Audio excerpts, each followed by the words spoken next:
Hello and welcome to the Westcity Church podcast. If you'd like to get to know us more, find us at westcitychurch.com.au. We really hope that you're encouraged by today's message.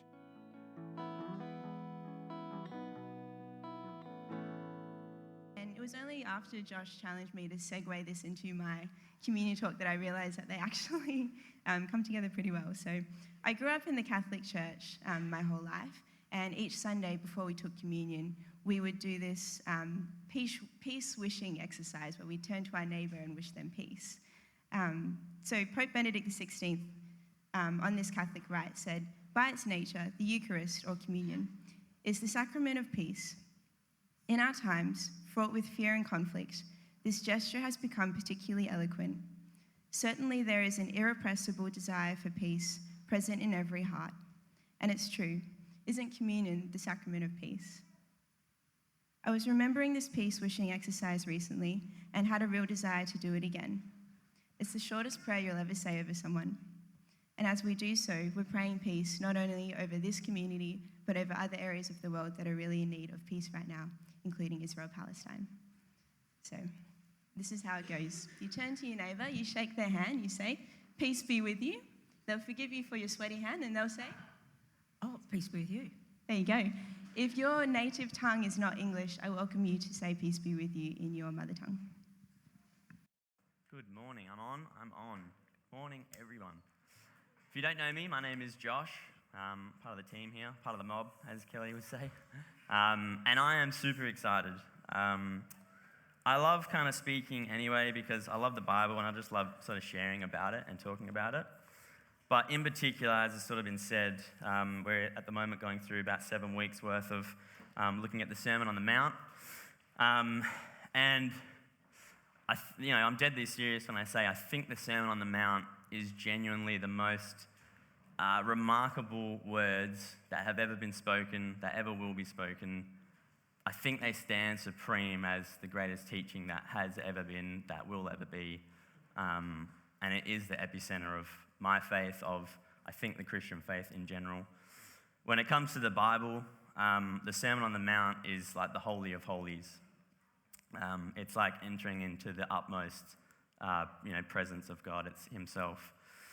So I come this morning with excitement, but also reverence, because I don't think I could ever bring out the true sort of power that would have been heard and felt when Jesus Himself spoke these words. But I do at least want to try and represent Him as much as possible and as faithfully as possible. I think, as I say, it's entering the sort of the Holy of Holies, particularly with the Sermon on the Mount, and the exciting thing about it is I think we're literally entering the mind of Jesus Himself. We're actually experiencing how He experienced the world, what He thought about the world. Everyone has a sort of worldview, a way that they see the world, a sort of a lens through which they experience reality. And it's going to be influenced by everything, culture and language and a whole bunch of stuff. And Jesus Himself had a lens through which He saw the world. And there's a lot that He taught about the way that He saw the world. The central part, obviously, of that, if you don't know, you find out, you don't have to read too much of the Gospels to see, is the kingdom of God. So my only goal this morning is really just to show you Jesus Himself and to do His words faithfully. And I hope that you actually experience that sort of reverence and holiness of being in His world and seeing the world the way He saw it. If you can for a second, which is difficult to do, try and imagine the world without the Sermon on the Mount. Try and imagine what it would have been like without some of the words that Jesus spoke in these 3 chapters. Things like the timeless wisdom that resonates from "Blessed are the peacemakers, to love your enemies." A world without the Sermon on the Mount is a landscape devoid of a moral compass that has guided societies, inspired social justice movements, and laid the foundations of laws that are based on compassion and fairness and justice. These chapters have formed the foundations of Christian ethics. They've inspired humanitarian efforts, disaster relief, of poverty alleviation, healthcare. They've even impacted our legal justice systems, our government's laws and policies. They've inspired social movements of the likes of Gandhi, Nelson Mandela, and Martin Luther King Jr. From the halls of power to the humblest corners of the earth, Jesus' message has echoed through time, challenging norms, uplifting the downtrodden, and calling us to embody love in action.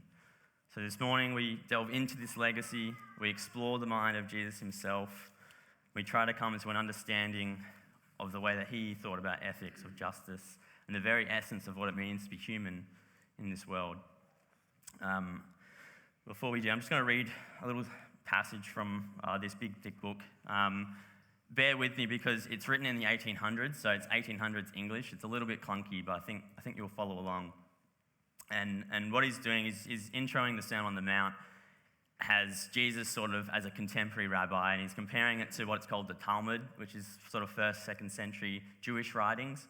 And the 1st, 2nd century Jewish writings are capturing discussions and debates from rabbis around the time of Jesus. So Jesus' contemporaries, people that were sort of discussing. And he's basically comparing that when we come to the words of Jesus, we're at a fault because we can't hear them from their originality for what they were. So I'll just read, you should get the sense. So the general reader here is at a double disadvantage. From his upbringing in an atmosphere which Christ's words have filled with heaven's music, he knows not and cannot know the nameless feeling which steals over a receptive soul when in the silence of our moral wilderness those voices first break on the ear that had never been awakened to them, how they hold the soul entranced, calling up echoes of inmost and yet unrealized aspiration, itself the outcome of the God-born and the God-tending within us, and which renders us capable of new birth into the kingdom. Call up also visions and longings of that world of heavenly song, so far away and yet so near us, and fill the soul with subduedness, expectancy, and ecstasy. So the travel-stained wanderer flings him down on the nearest height to feast his eyes with the first sight of home in the still valley. So the far-off exile sees in his dreams visions of his child life, all transfigured. So the weary prodigal leans his head in silent musing of mingled longing and rest on a mother's knee. So and much more, for it is the voice of God which speaks to us in the cool of the evening, amidst the trees of the garden. To us who in very shame and sorrow hide, and yet even so hear not words of judgment but of mercy, not concerning an irrevocable and impossible past, but concerning a real and to us possible future, which is the past, only better, nearer, dearer. For it is not human which now has to rise to the divine, but the divine that has come down to human. If I'm honest, the words in the Sermon on the Mount, they're actually really challenging, and they aren't always easy to hear. And if I'm honest, and I take Jesus at his words, I'm a liar, I'm a manipulator, I'm a cheater, I'm an adulterer, I'm a murderer. And as we'll see, just because I haven't murdered anyone, that doesn't mean I haven't broken God's law. And I mean, if we're honest, I think, is anyone at least a little frustrated or annoyed at some of the things that Jesus said, like rejoice when people persecute you? Anyone who's angry is liable to judgment. Anyone that's looked with lust has committed sexual adultery. Anyone who divorces except for sexual immorality commits adultery. I think those words sting pretty hard and has troubled so many people for so long. Love your enemies. Do your good works in secret. Jesus sets an exceptionally high bar in these passages. If I can just get sort of the next slide, Kerry, and then so we're sort of entering the mind of Jesus. There's some of the things that we're going to be thinking about and what we're going to be looking at. I don't even know what they say there. I think it's like what are the law? Like what about the law and the prophets, and what about good works, and who are the blessed people? You know, these are sort of some of the things that Jesus is looking around and trying to figure out. And if I can just have the next one, Kerry. So this is basically, I love this picture actually. I've just found it on like a stock images type thing. But this, genuinely, when it comes to the Sermon on the Mount, I think this picture sums up exactly how I think we should approach it. And what I mean by that is that outside blurriness, that's our vision. That's how we sit. We think we see the world clearly until we read the Sermon on the Mount, and it's like Jesus is actually seeing the world through that little bubble of water there. And what we thought was so clear and was actually the right way up, we thought we were all good. We realized that Jesus is looking at it and it's completely upside down and it's fully clear. And he has a totally different vision about the world and what it looks like. One that we need to embrace. If I can have the next slide, Kerry. So this was the actual exact passage that I technically was sort of assigned. So it reads, "You have heard that it was said to those of old, 'You shall not murder. Whoever murders will be liable to judgment.' But I say to you that everyone who is angry with his brother will be liable to judgment. Whoever insults his brother will be liable to the council. Whoever says 'you fool' will be liable to the hell of fire. So if you're offering your gift at the altar and there remember that your brother has something against you, leave your gift there before the altar and go. First be reconciled to your brother and then come and offer your gift.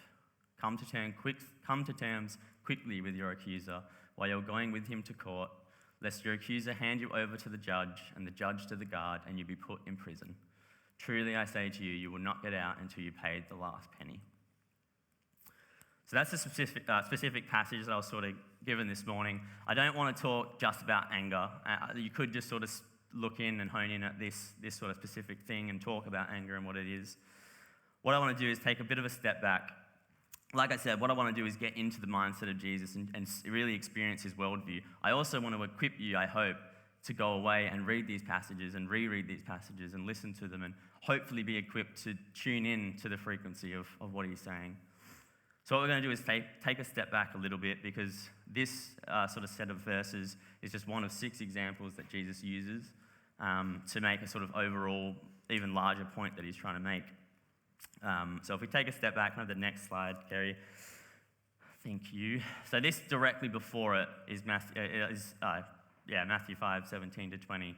And then that sort of verse at the very end is the very last line of the 6th example. So it's this big sort of package deal.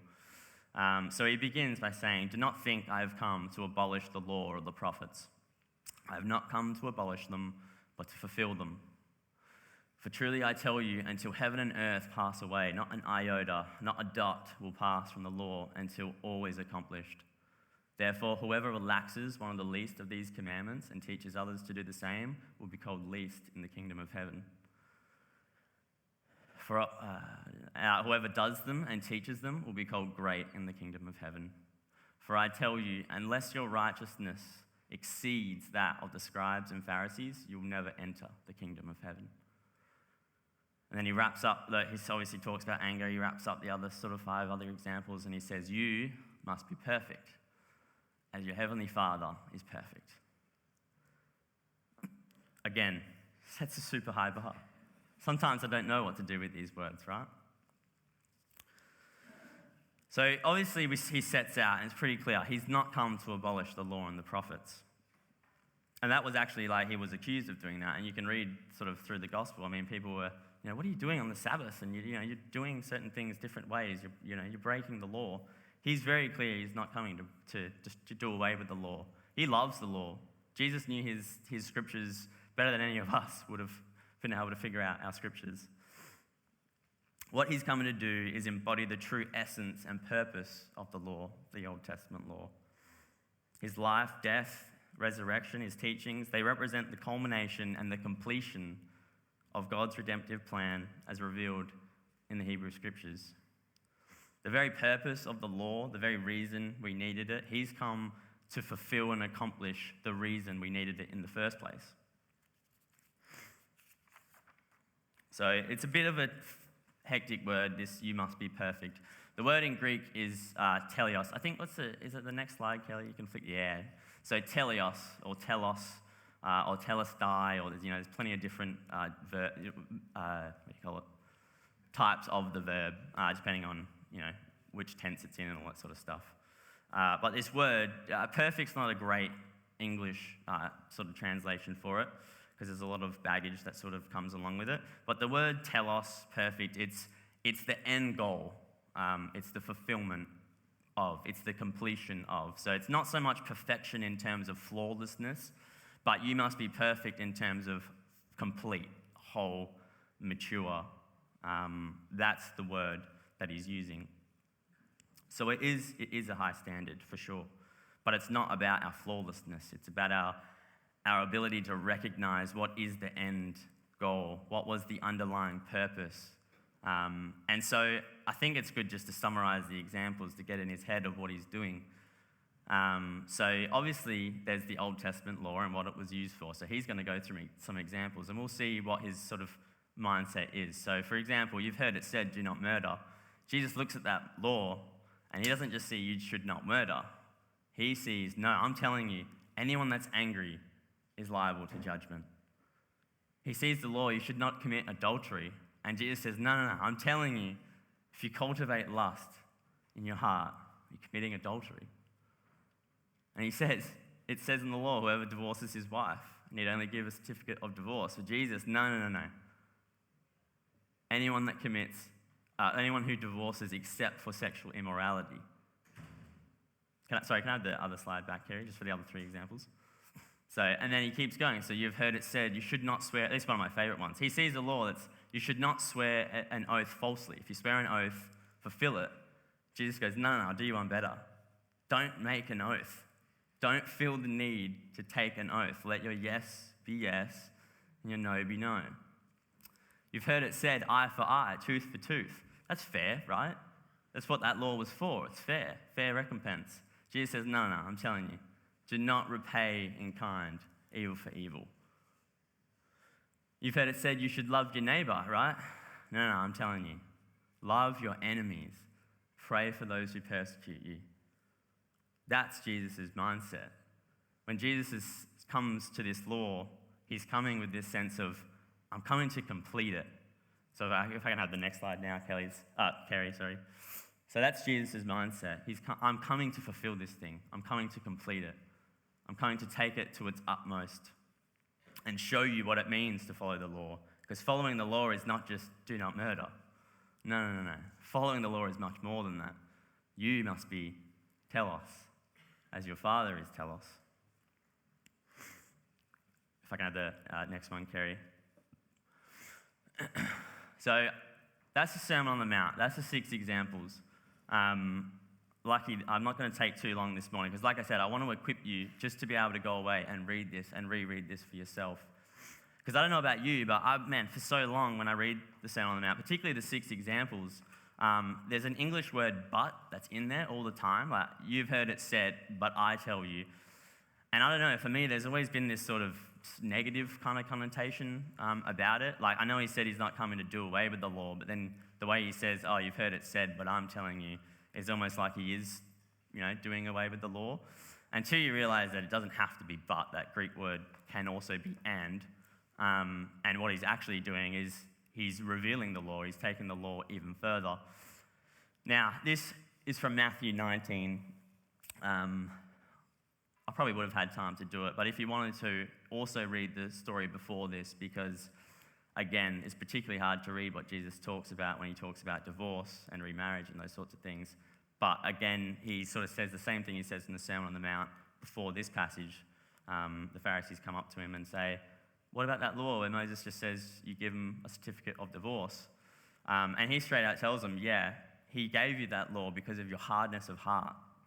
So in Jesus' mind, even as he sees the laws as there because of the hardness of the human heart. We needed some sort of barrier sort of put around us to give us some sort of instruction.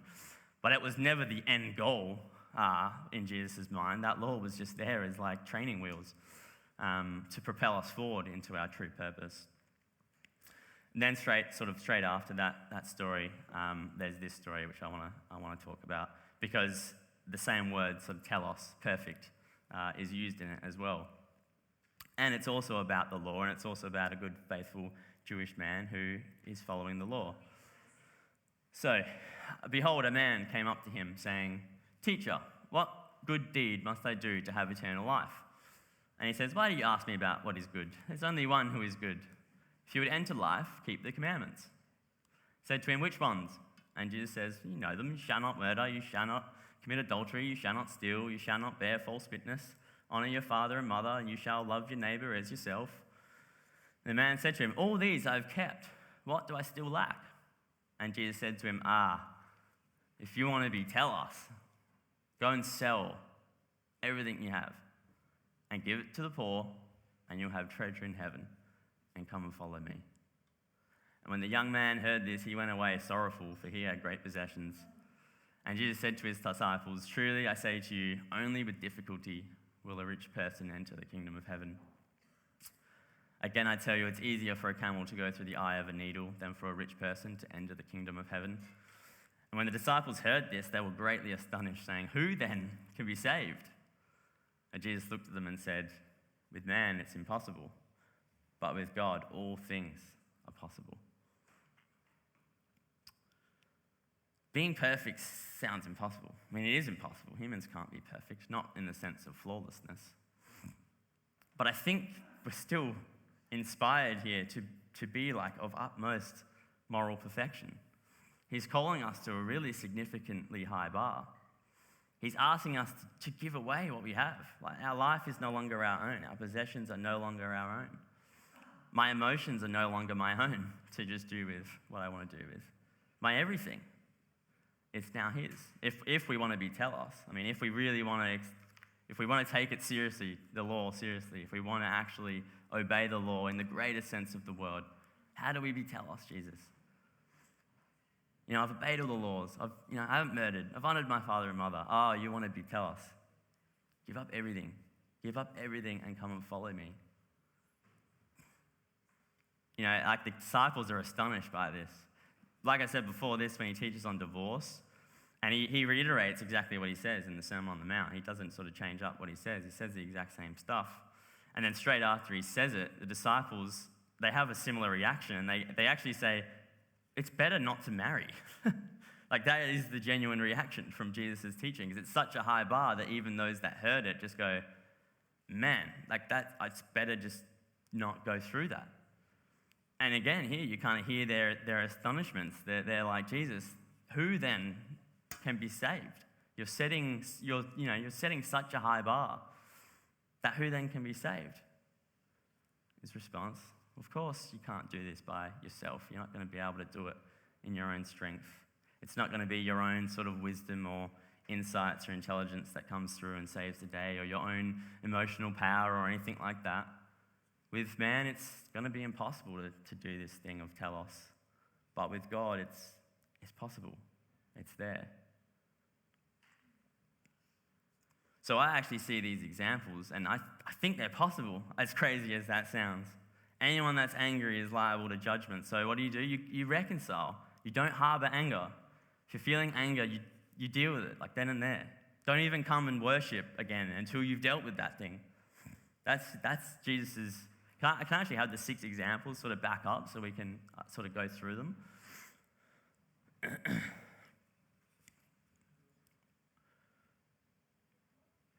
You know, anyone that looks with lust and it's continued to look, and they're cultivating lust in their imagination, committing adultery, and you might think, man, how can I go around the world not being angry? How can I go around the world not being filled with lust?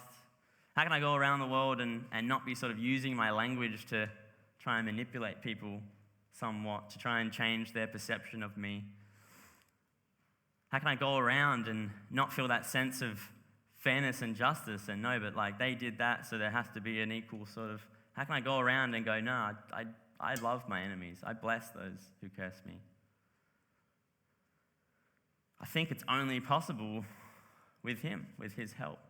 I think it's only possible if we're going to sort of take off our lens and go, all right, Jesus, I want to see the world the way that you saw the world.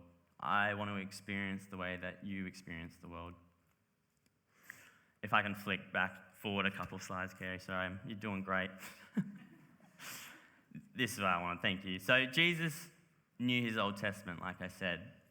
And I think when he talks about the telos of the law, he has something in mind because he's read his prophets. And I'm probably going to have to jump down here because I can't read through the colour there. So Jeremiah, the prophet, says this: "Behold, the days are coming, declares the Lord, when I'll make a new covenant with the house of Israel and the house of Judah. Not like the covenant I made with their fathers on the day when I took them by the hand to bring them out of the land of Egypt, my covenant which they broke, though I was their husband, declares the Lord.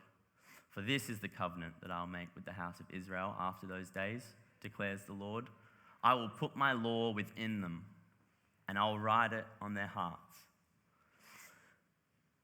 And I will be their God, and they shall be my people. And no longer shall each one teach his neighbor and each his brother, saying, Know the Lord. For they shall all know me, from the least to the greatest, declares the Lord. For I will forgive their iniquity, and I will remove their sin no more. And the prophet Ezekiel, similarly, I will give you a new heart and put a new spirit in you. I will remove your heart of stone, and I will give you a heart of flesh. And I will put my spirit in you and move you to follow my decrees and be careful to keep my laws. Then you will live long in the land I gave your ancestors. You will be my people, and I will be your God. See, when Jesus is thinking about the telos of the law, what is its purpose? What is its fulfillment? How can it be? How can we fulfill the law? How can we obey it? He has these images in his mind. He has this prophetic vision in his mind that, man, it's not going to be possible in your current state, with your current perception and your current worldview. You're going to need a whole new heart. You're going to need a whole new spirit. You're going to need to become a whole new creature, a whole new human. And I think it's possible. I stand before you as one. No, I am not morally perfect. No, I am not flawless. But man, I believe these words. Man, do I feel the Lord replacing my heart every morning when I get up and I have to beg and go, Lord, give me your perception, give me your worldview, give me your heart and spirit, because I can't do this thing by myself. I'm going to get tragically lost. I'm going to get angry at the smallest thing, which in particular the last few weeks I've hated having to prepare for this, because I've been in the Sermon on the Mount like every day, like every morning for the last 2 or 3 weeks, and it screws you up. It does. It screws you up, because you read those 3 chapters and you just go, man, Jesus just had a totally different approach to the world. He just had such a different vision for life, for what it means to live in the kingdom. I mean, even the Beatitudes, right? Like, they're not commandments. Blessed are the peacemakers and blessed are the poor in spirit. He's not asking us to put ourselves in those states. He's just straight up looking out at the world, and the way that he sees it, blessed are those who mourn, Blessed are those that hunger and thirst. That's just the way he sees the world. We must be telos, and we can't do it by ourselves. If I can have the next slide, Carrie, and I'm pretty much going to wrap up, nice and short. This is another usage of that word, telos, one that you're hopefully familiar with, and one that should lead us nicely to the table and to the communion table. If I can have the service sort of jump up, we'll get into the communion as well. Because again, this is another use of that word telos, where it's finished and completed, and he's looking to accomplish and fulfill the law and the prophets. And this one's from John 19. It's when he's hanging on the cross. And it says, after this, Jesus, knowing all was now finished, is it? I can't read. Accomplished? Finished. To fulfill Scripture, I thirst, and a jar full of sour wine stood there. So they put a sponge full of sour wine on a hyssop branch and held it up to his mouth. And when Jesus received the sour wine, he said, it's telos. And he bowed his head and he gave up his spirit. And he did just what he said he was going to do. I've come to fulfill the law and the prophets. I've come to finish it. I've come to accomplish it. And as he hung there and he literally breathes his last, he must have felt so relieved, with those words. That final breath of it's done. It's finished. It's accomplished. It's not us that now have to rise to the divine. We're not going to work ourselves to some sort of moral perfection. You're not going to be perfect. You're not going to get it right. But Jesus finished it. He's fulfilled the law. All you need to do, really, is just beg for that new heart. Ask for that new spirit. I encourage you to read Psalm 51. It's a psalm, it's David after his mishap with Bathsheba, which is a light way to put it. He's a scoundrel, man. He is a straight-up scoundrel. He takes someone's wife and then sends that bloke to a battlefield to have him killed. And this psalm starts off with that as the context, like after the thing with Bathsheba. And the first words that he speaks is, "Have mercy on me, God, according to your steadfast love." And a few verses down, he says, "Create in me a new heart.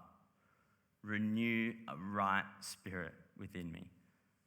So I don't know what was going through David's head, but whatever it was, he knew God well enough to go, man, I need to ask for forgiveness, and I need a new heart, and I need a new soul. And he trusted that apparently God is the type of God that is merciful and loves that much and is that faithful that he will do it. So yes, these words are scary. You must be perfect as your Father is perfect. Anyone that's angry is liable to judgment. Yeah, they're full on to hear. But man, they fill me with such hope that may we have a world where we don't have to walk around like, oh, do you know the Lord? No, we would all know what is right. We would all know that, when we harbor anger, it's wrong. When we're cultivating lust, it's wrong. Imagine a world if we all just walked around. We didn't have to say that to each other. It was just the way we were. That's the vision that Jesus had. That was the world that he lived in his mind. That was what he was calling his disciples to. And he hung on the cross and he said, "Tell us, it's finished." So as we come this morning and we take of his body and his blood, I hope that these words sort of sink through. I hope that that moment of accomplishment really hits home for you. I hope that if you do ask genuinely for a new heart and a new spirit, you do genuinely feel his sense of comfort, that he is going to replace what needs to be replaced, and that you do walk in new creation, in the kingdom that he was bringing. How good was that message? Thank you so much for joining us. Each week at West City, we say a benediction together. We do this because we believe that the purpose of the church is to be a caring community for the world, and that as we go and serve others, we enter into Christ's work of welcome, restoration and healing, both for us and others. We believe that in doing so, we get to see and encounter Christ. So let's say the benediction together.